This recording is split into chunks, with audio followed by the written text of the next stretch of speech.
Ibadah itu kalau kita lihat dari segi pelaksanaannya, ada ibadah yang dilaksanakan disebut dengan ibadah badaniyah, fisik. Salat, ibadah fisik.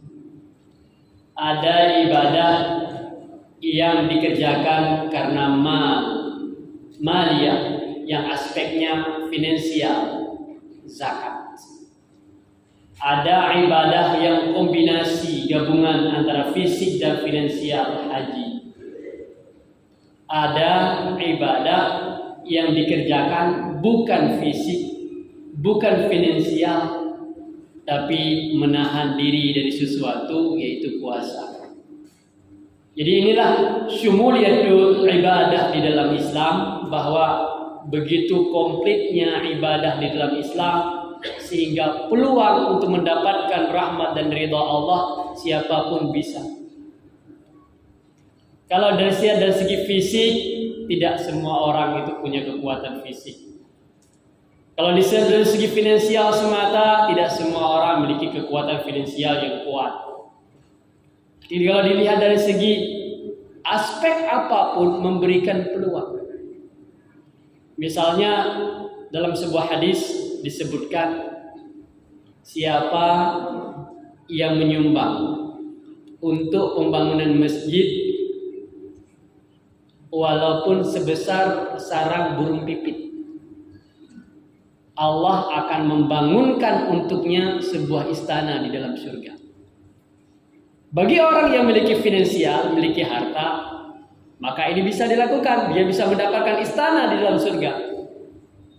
Tapi bagi orang yang tidak punya finansial, apakah tidak ada peluang bagi dia untuk mendapatkan istana di dalam surga? Ada hadis yang lain. Siapa yang menjaga 12 rakaat salat sunat, qabliyah, rawatibnya, ba'diyahnya, maka Allah akan membangunkan untuknya sebuah istana di dalam surga. Semua memiliki peluang yang sama. Yang punya finansial, yang memiliki kekuatan fisik, dia punya peluang untuk menjadi penghuni surga. Hadirin yang dirahmati Allah, ada satu ibadah finansial yang kita sebut dengan zakat. Biasanya kita bicara tentang sholat. Ada yang lebih penting yang lagi harus kita bicarakan adalah sholat, adalah zakat. Kenapa? Karena di dalam Al-Quran lebih daripada 10 tempat Allah menggandingkan penyebutan sholat dengan Al-Quran. Satu pasangan sejoli yang tidak boleh dipisahkan. Ada sholat, ada zakat. Dan di dalam Al-Quran sendiri, kalimat zakat kadang-kadang disebut dengan kata sedekah, ada kala disebut dengan kata infak, ada kalanya disebut dengan kata zakat. Yang semuanya merupakan ibadah finansial, di mana upaya kita mengeluarkan zakat, mengeluarkan harta dalam rangka mencari ridha Allah. Bahkan di awal surat Al-Baqarah itu sendiri, Allah menyebutkan sifat al-muttaqin, yaitu orang alladzina yu'minuna bil ghaib wa yuqimus shalah wa yuqimus salata mimma razaqnahum yunfiqun. Orang yang beriman itu, bertakwa itu, muttaqin adalah ghaib, percaya dengan Allah, percaya dengan malaikat, percaya dengan yaumil akhir, percaya dengan segala yang ghaib yang disampaikan oleh Allah di dalam Al-Quran maupun disampaikan oleh Rasul dalam hadis. Yang kedua adalah yuqimus shalah, mendirikan salat dan menginfakkan harta yang telah diberikan. Maka kalau kita bicara tentang bagaimana zakat itu adalah pasangan sejoli dari salat yang sama sekali tidak boleh dipisahkan. Bahkan zakat ini sebagaimana sholat dua-duanya merupakan ibadah tertua. Salat merupakan ibadah tertua. Dari Nabiullah Nuh alaihissalam sudah ada salat. Dan begitu juga kalau kita lihat hampir agama-agama sebelum Nabi Muhammad SAW juga ada zakatnya.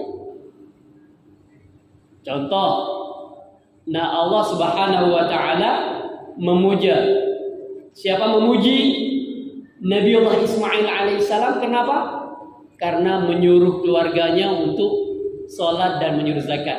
Wa kana ya'muru ahlahu bis salati waz zakati wa kana 'inda rabbih mardiyya. Juga Nabi Allah Isa alaihissalam juga beliau ada perintah zakat. Cuma zakat yang dikeluarkan, yang dilakukan oleh nabi-nabi sebelumnya, umat-umat sebelumnya berbeda dengan zakat yang kita kenal hari ini, tidak sama. Yang samanya adalah hanya di fase Mekah saja yang sama. Fase Islam itu ada dua. Ada fase Makkiyah, ada fase Madaniyah. Fase Makkah, fase Madinah. Fase dakwah itu dua. Ketika fase Mekah, fase persiapan 13 tahun di Mekah, sudah ada perintah salat, sudah ada perintah zakat. Tetapi perintah zakat bukan zakat seperti saat ini. Zakat di fase Mekah itu dalam bentuk kepedulian sosial semata. Dalam bentuk anjuran-anjuran untuk memberikan bantuan kepada orang yang membutuhkan. Bukan dalam bentuk 2,5% seperti sekarang ini, sekian nisabnya, tidak ada. Rasulullah Al-Quran ayat-ayat yang turun semuanya berbicara tentang bagaimana membangkitkan ghirah insaniyah, sebuah bentuk kepedulian sosial untuk membantu saudaranya yang kesusahan. Kita temukan di dalam surat Al-Balad misalnya. Allah berfirman, falaqtahamal aqabah. Mereka itu, dia itu tidak mau mendaki bukit yang tinggi. Wa ma adraka mal aqabah. Apakah bukit atau tanjakan yang tinggi itu? Mereka tidak mau melakukan sesuatu yang agak sulit. Apa itu? Fakku raqabah. Memerdekakan hamba sahaya. Bahwa Islam datang itu adalah dalam rangka melepaskan manusia dari perbudakan. Karena memang abad-abad sebelumnya, dari awal-awal abad sampai zaman datangnya Islam, ada yang namanya perbudakan. Jual beli manusia, memperkerjakan orang atas nama perbudakan, tidak dibayar. Ini ada. Bagaimana cara Islam menghapuskan dengan serta-merta? Maka kita lihat bagaimana proses syariat dalam Islam tidak ada yang sekaligus. Semua by proses, semua dengan tahapan. Kita lihat bagaimana proses pengharaman khamar bertahap-tahap. Bagaimana pengharaman riba bertahap-tahap. Kenapa? Sesuai dengan kondisi keimanan manusia, sesuai dengan kondisi hati, pelan-pelan. Enggak ada yang sekali mentok habis. Tidak demikian Islam datang. Maka Islam itu mengakar begitu kuat dalam hati manusia karena berjalan pensyariatan seiring dengan kondisi keimanan dan kondisi jiwa manusia itu sendiri. Begitu dengan penghapusan perbudakan, mulai dengan fakku raqabah. Ayo, merdekakan para budak-budak itu. Kita tahu di depannya siapa? Abu Bakar As-Siddiq menghabiskan hartanya dalam rangka memerdekakan hamba sahaya. Salah satu Bilal bin Rabah dimerdekakan oleh Abu Bakar As-Siddiq. Kemudian apa? Au it'amun fi yaumin dzi masghabah.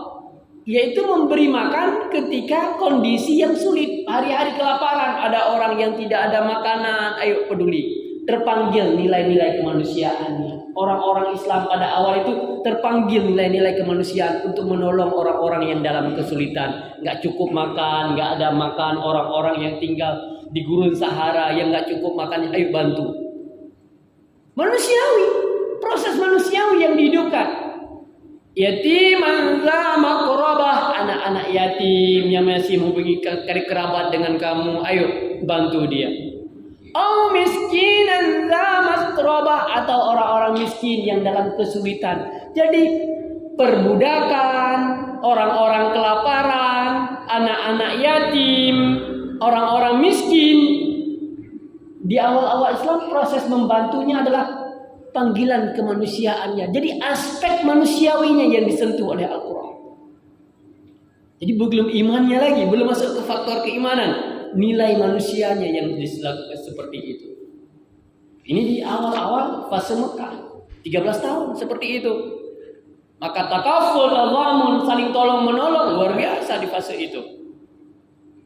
Kemudian zakat yang kita sebutkan hari ini, zakat yang kita kenal hari ini munculnya di fase Madinah. Ini salah satu sistem yang berbeda dengan zakat-zakat yang ada pada masa nabi-nabi sebelumnya. Berbeda dengan fase Mekah. Ini adalah satu sistem finansial yang sangat luar biasa yang belum pernah dikenal oleh dunia pada masa itu. Ini merupakan syariat baru yang di sini mampu menyelesaikan problematika dari aspek sosial, ada dari aspek finansial di tengah masyarakat. Salah satu aspeknya adalah memberantas kemiskinan, memberantas tentang gejolak atau ketidakseimbangan di dalam kehidupan sosial. Zakat. Nah, oleh karena itu zakat itu merupakan rukun Islam. Makna rukun Islam itu orang yang menentang zakat itu dihukum kufur, kafir. Orang yang menentang, mengatakan zakat tidak ada, zakat tidak efektif, zakat bukan dari syariat Islam, dengan secara otomatis terkeluar dari Islam. Adapun orang yang diam saja, dia tidak pernah mengatakan zakat tidak wajib, dia diam-diam aja, tapi tidak mau mengeluarkan zakat, maka dia menjadi fasik. Satu, menjadi fasik dan diperangi jika jika menjadi satu kekuatan. Menjadi satu kekuatan bersama, sama-sama tidak mau mengeluarkan zakat, wajib diperangi. Ini pernah dilakukan oleh Abu Bakar. Ketika Abu Bakar naik menjadi khalifah, menemukan satu masalah, yaitu munculnya kelompok-kelompok penentang zakat, tidak mau mengeluarkan zakat. Menjadi kekuatan mereka tidak mau mengeluarkan zakat. Apa kata Abu Bakar? Kata Abu Bakar, wallahi la uqatilanna man farraqa bainas shalah waz zakah. Demi Allah akan kuperangi orang-orang yang memisahkan antara salat dengan zakat. Tadi dalam Al-Quran disebut zakat itu dengan salat itu satu pasangan sejoli yang tidak bisa dipisahkan. Tiba-tiba orang ini salat mau, pas zakat enggak mau, perangi. Tapi kalau dia tidak menjadi kekuatan, dia sendiri tidak mengeluarkan zakat, dia menjadi fasik.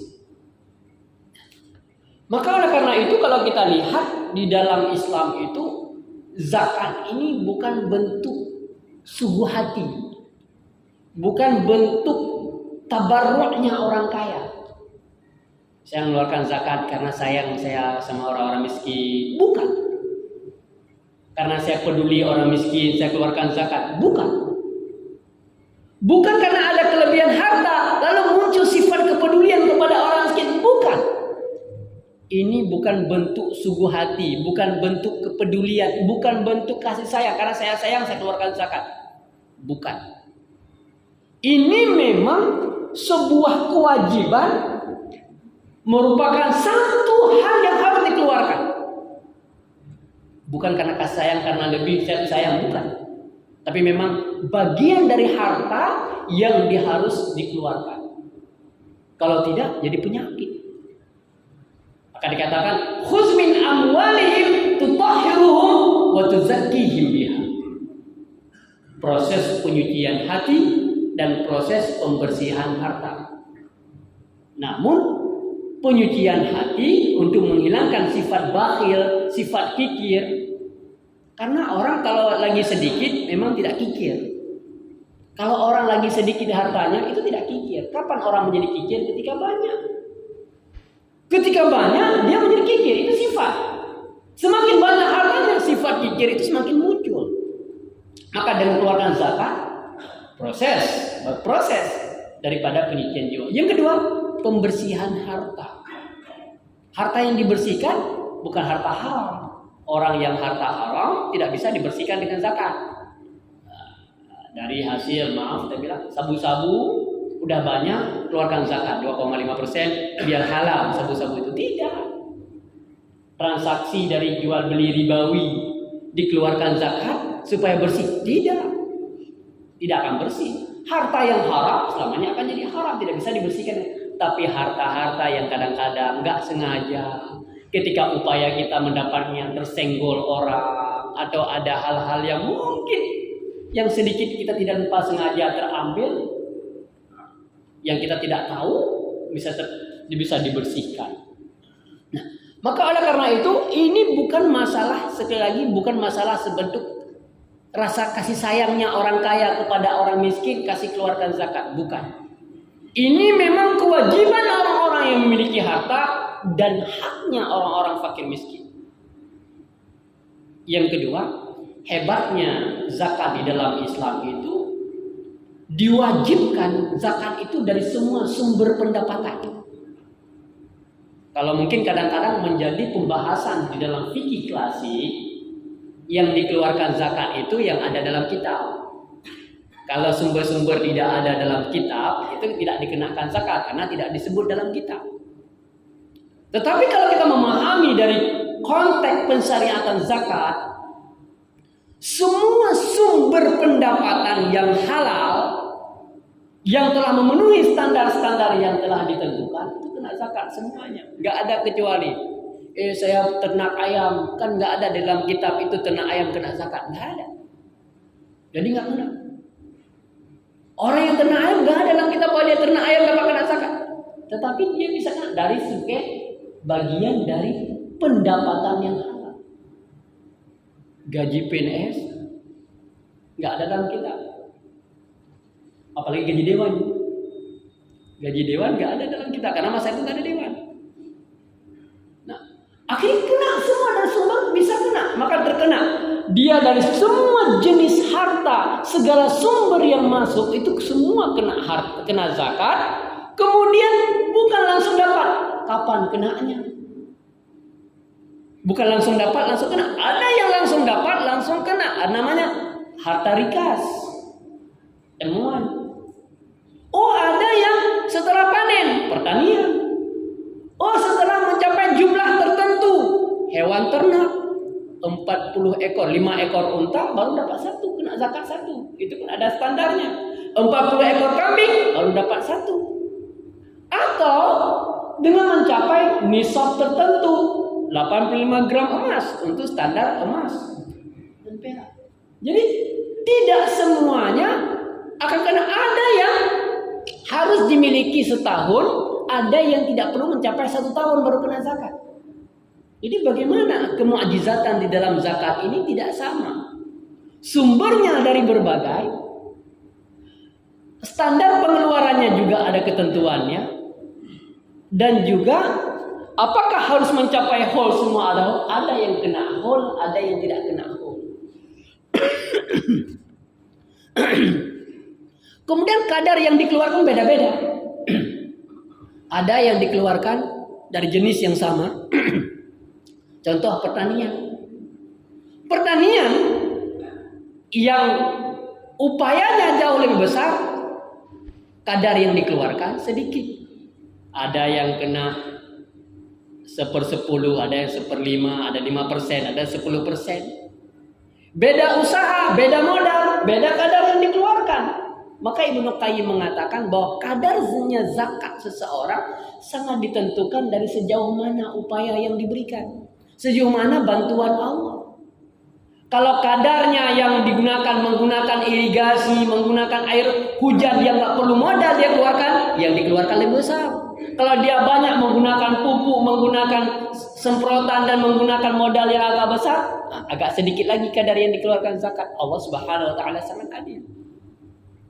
Ada yang seperti saya katakan tadi, ada yang dengan jumlah tertentu apabila mencapai ini baru kena zakat. Tidak semua orang kena zakat. Hanya orang yang mencapai kadar minimal, standar minimal seseorang itu mengeluarkan zakat ini sudah wajib.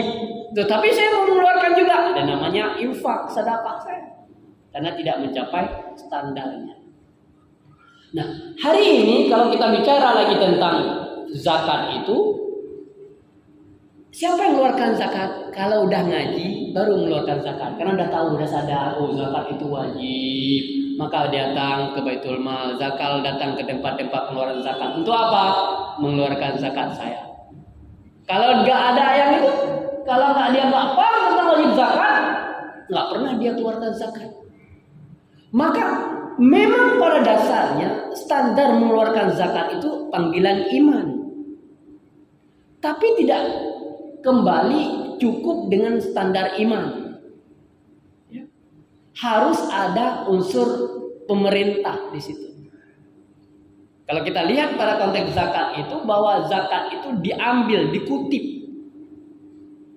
Karena umumnya seperti kita katakan tadi, kadar manusia ini memang bakhil. Kadar manusia ini memang pelit.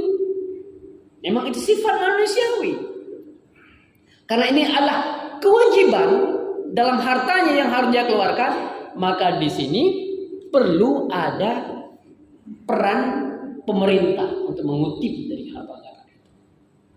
Maka kalau kita lihat apa yang dikatakan pesan Rasulullah Sallallahu Alaihi Wasallam kepada Muaz bin Jabal, ambillah harta dari orang kaya, ambillah harta dari orang kaya, serahkan kepada orang-orang fuqaraihim, orang-orang fakir di kalangan mereka. Diambil, dikutip. Al-Quran juga mengatakan itu, khudz min amwalihim tutahhiruhum, khudz, artinya ada upaya, ada kekuatan yang mengutip dari insan-insan ini, dari pribadi-pribadi yang mencapai nisab itu. Kalau sekarang di kita, kalau yang namanya harta ada standar untuk kena pajak, maka ada hitungan-hitungannya. Tapi zakat siapa yang tahu? Rahasia, saya sembunyi-sembunyi, siapa yang tahu? Gak ada yang tahu. Kalau saya sembunyi pun gak ada yang tahu. Maka dosa besar sebelum tadi yang tidak mau mengeluarkan zakat. Nah, dengan cara dikutip dia mencapai nisab, diperiksa, dia hitungan hartanya, dia akan terkena. Cuma kalau di kita hari ini datang kita ke rumah orang ngutip, permasalahan lagi di kita, apa regulasinya, apa undang-undangnya yang harus kita ngutip. Karena sampai hari ini kita belum ada undang-undang yang menyuruh negara mengutip zakat dari ini. Belum ada. Regulasi untuk itu belum ada. Untuk mengutip harta dari orang-orang kaya, dikumpulkan hartanya belum ada. Yang ada hari ini anjuran, ayo keluarkan zakat, ayo kita ya, makanya pendapatan zakat di kita ya sekian persen dari ini. Kenapa? Karena memang berbentuk anjuran, tidak ada kekuatan. Apa sanksi kalau orang tidak mengeluarkan zakat? Urusan dia pribadi dengan Allah Subhanahu wa taala. Maka disinilah kita kembali lagi bahwa syariat ini tidak bisa ditegakkan tanpa kekuatan politik. Kita kadang-kadang mengalami bahwa syariat ini tidak ada bisa ditegakkan tanpa kekuatan politik, kekuasaan. Maka disinilah perlu orang-orang yang di atas itu yang berpikir tentang bagaimana supaya syariat zakat bisa berjalan dengan baik. Bagaimana di zaman Umar bin Abdul Aziz, orang kebingungan untuk mencari penerima zakat. Tanya sama kawan ini, saya ingin keluarkan zakat, sama siapa saya keluarkan? Saya juga lagi nyari orang, kepada siapa saya keluarkan. Ada pada satu zaman gak ada lagi penerima zakat, semua orang kaya. Kebayang di kita hari ini, kalau ada saya bilang saya ingin keluarkan zakat, saya udah bayang antrian 2 km. 2 kilometer orang antri. Lebih banyak mustahik daripada muzaki. Lebih banyak mustahik daripada muzaki. Orang yang menerima lebih banyak, sedangkan muzakinya sedikit. Ada kawan yang baru dilantik jadi pengurus Baitul Mal. Bingung bagaimana membagikan harta zakat. Jumlah harta zakatnya sangat sedikit, sedangkan yang terdaftar penerimanya sangat banyak. Hitung-hitung satu orang dapat 50.000. Satu orang 50.000, bisa hitung-hitung kalau lebih banyak penerimanya. Tapi ketika daulah berperan di zaman Abdul Aziz, peran ada upaya untuk menekan itu, maka meningkat pendapatan zakat. Makanya dalam Islam itu ada siyasah syar'iyyah, politik Islam, bagaimana memilih pemimpin, bagaimana memilih wakil rakyat, itu diajarkan dalam, ada standar-standarnya. Mungkin sudah dibahas oleh ustaz-ustaz kita dalam pengajian-pengajian, saya lihat di YouTube di sini. Banyak hal, kondisi daripada syariat ini tidak kita bisa realisasikan tanpa kekuatan politik. Untuk kita sebenarnya, bukan untuk orang, untuk kita. Nah, yang kedua adalah kita bicara lagi tentang zakat itu. Kalau sudah dikutip oleh harta, dibawa kemana? Ke Baitul Mal. Kekuatan Baitul Mal di dalam Islam itu sangat luar biasa. Bukan sekedar hawamish. Kalau kata bahasa kami, footnote dari sebuah tulisan. Ada di sudut, hidup segan, mati tak mau, kadang baca uruh mantan segan. Kekuatan dalam Islam itu adalah Baitul Mal memiliki peran penting untuk menjaga stabilitas dari sebuah kehidupan bernegara dan dalam kehidupan bermasyarakat. Sumbernya dibagi nanti. Ada yang sumber dari zakat, ada yang sumber dari pendapatan lain. Yang sesuai dengan pendapatan zakat dikeluarkan sesuai kemana zakat harus dikeluarkan. Yang ini dikeluarkan sesuai dengan bagaimana kebijakan yang terbaik. Jadi dipisahkan dalam itu harta. Ada harta sumber zakat, ada dari sumber sedekah, ada yang dari sumber berbagai sumber-sumber pendapatan Islam. Abu Bakar As-Siddiq itu setelah jadi khalifah, kemana beliau pergi? Ke pasar. Pergi ke pasar untuk apa? Bekerja. Setelah jadi khalifah, diangkat menjadi khalifah, beliau mencari pasar, ingin kerja di pasar. Untuk apa? Biar ada mata pencaharian. Ditegur oleh Umar bin Khattab. Kenapa Anda tidak datang ke Baitul Mal meminta Bilal untuk memberikan hak Anda sebagai khalifah? Jadi bagaimana sikap Abu Bakar tidak mau mengambil dari Baitul Mal, malu mengambil dari Baitul Mal, akhirnya pergi ke pasar ingin jualan. Ternyata kita temukan khalifah-khalifah dari Umar sendiri seperti itu, mereka begitu kanak. Berikutnya adalah terkait dengan tadi bahwa sumber harta zakat itu adalah dari semua pendapatan, nggak ada yang nggak kena zakat. Selama itu pendapatan yang halal, semuanya wajib zakat dengan hitungan tertentu. Yang kedua, bahwa zakat yang dikeluarkan pun untuk memenuhi segala bentuk kebutuhan masyarakat. Semua orang yang namanya membutuhkan ada di dalam 8 asnaf zakat. Ada 8 asnaf zakat. Siapa penerima zakat? 8 ini, kenapa 8? 8 ini sudah mencakup semua orang yang butuh bantuan, yang harus dibantu. Pertama siapa? Fakir, miskin, fuqara wal masakin. Para ulama mungkin di kesempatan lain kita akan terang tentang fakir miskin ini. Apakah ini dua bagian yang berbeda atau bagian yang sama? Para ulama berbeda pendapat. Ada yang mengatakan fakir miskin bagian yang sama. Sama dia. Ada istilah fakir, ada istilah miskin, sama. Ada ulama ada mengatakan ini fakir, ini miskin, mencoba membedakan. Kemudian muncul lagi pendapat fakir miskin mana lebih diutamakan? Khilafiyah fiqhiyah yang sangat luar biasa tentang ini.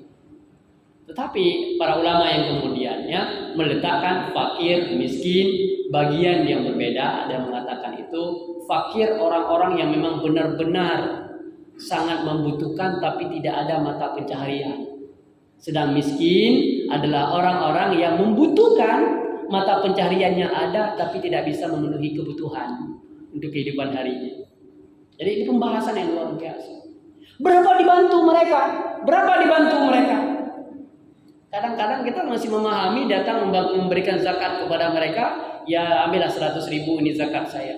Para ulama meletakkan apakah harus dibayar, harus dikeluarkan zakat untuknya selamanya sampai dia menjadi kaya atau tahunan?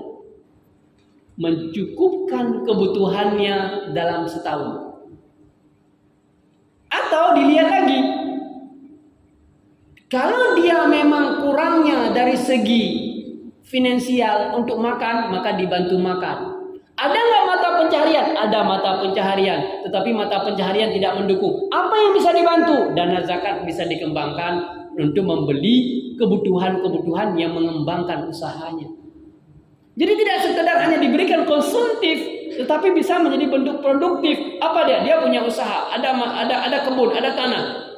Berikan modal supaya dia bercocok tanam. Berikan pendidikan supaya dia tahu cara bercocok tanam. Berikan proses untuk menguatkan itu. Untuk fakir miskin. Yang kedua adalah kita temukan yang asnaf yang pertama tadi fuqara wal masakin 2. Yang ketiga adalah amil zakat. Kenapa amil zakat ini ada? Kenapa dia mendapat bagian 1/8 dari harta zakat? Ingin menunjukkan bahwa ada sebuah hikmah di balik adanya ini adalah bahwa harta zakat ini harus terkelola dengan baik. Harus dikelola oleh orang-orang yang profesional. Harus dikelola orang-orang yang memiliki waktu, bukan sisa-sisa tenaga. Kahek ya, mantabahnya udah pergi kemana-mana, ayo kelola ini sebentar. Akhirnya apa? Ya begitu hasilnya. Tapi ini butuh orang-orang yang profesional, amiluna alaiha. Orang-orang yang mengelola dengan baik, memiliki data-data yang akurat, siapa yang harus diberikan. Kemudian bisa melakukan hitungan-hitungan, akuntansinya hitungan. Kemudian dia tahu juga bagaimana memprospekkan orang-orang ini supaya bisa menjadi dari fuqara, dari mustahik menjadi muzaki. Jadi ada upaya-upaya itu. Kalau nggak cukup dari 1/8, maka ulama mengatakan pemerintah wajib menambah gaji mereka dari sumber pendapatan lain. Jangan sekedar dari zakat. Ini. Ada al-amiluna 'alaiha, orang-orang yang amil. Kemudian ada siapa lagi? Ada fi sabilillah. Fi sabilillah ini siapa? Fi sabilillah ini orang-orang yang membutuhkan. Tiba-tiba nggak ada duit. Dia punya duit banyak, tetapi duitnya nggak bisa ditarik. Dapat.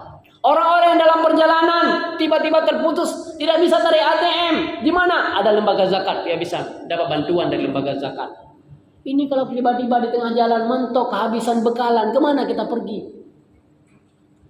Kemana kita pergi? Saya bilang kalau dia di depan orang luar biasa. Saya pengalaman pribadi.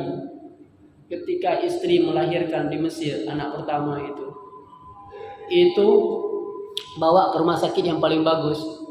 Ketika saya mau bayar, tiba-tiba apa bilang derka itu? Maaf, tidak perlu bayar karena sudah dibayar di lembaga zakat. Spesialis diberikan, dokternya profesor, dokter, profesor dalam bidang ilmu kedokteran, doktor di dalam bidang tafsir, master dalam bidang hadis. Seorang dokter yang menangani, spesialis itu. Ilmu luar biasa. Mahal bayar. Rumah sakitnya di atas 10 juta. Tapi pas kita mau bayar, sudah ada lembaga zakat yang menangani. Hari ini betapa banyak orang terbengkalai nggak tahu di mana lembaga zakat. Maka mudah-mudahan di lain kesempatan kita lanjutkan karena sudah masuk waktu sholat. Mudah-mudahan ini menjadi sebuah PR renungan kepada kita. Kekuatan dari diri kita sendiri, cuma bagaimana kita memberdayakannya itu. Wallahu a'lam bishawab. Aqulu qouli hadza wa astaghfirullaha wa astaghfiruhu innahu huwal ghafurur rahim. Wassalamualaikum warahmatullahi wabarakatuh.